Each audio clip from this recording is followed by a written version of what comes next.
Welcome to the Learning Pines YouTube. We hope this video helps. You begin by creating a local workspace. First, initialize or clone a repository so you have a Git folder to work with. Then set your identity with git config global user, name and user, email so commits are attributed correctly.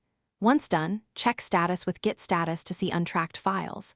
Stage one or more files using git add file or git add to include everything. Make sure to write a concise commit message when you run git commit m message. You should work on a branch for each feature or fix so history stays clear. Create and switch with git checkout bfeature/name, then edit and stage changes. Commit frequently with meaningful messages. Use git diff to inspect changes and git log to review history.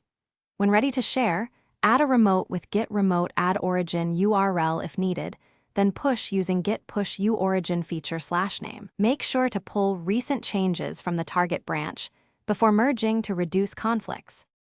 You finalize by opening a pull request on GitHub to get review and run CI. Once approved, either merge on GitHub or merge locally.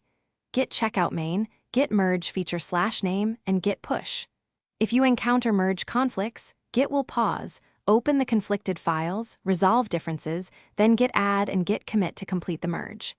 As a troubleshooting tip, if history gets messy, use git reflog to find prior states or git reset hard commit carefully. Thanks for watching. Consider subscribing if we helped you.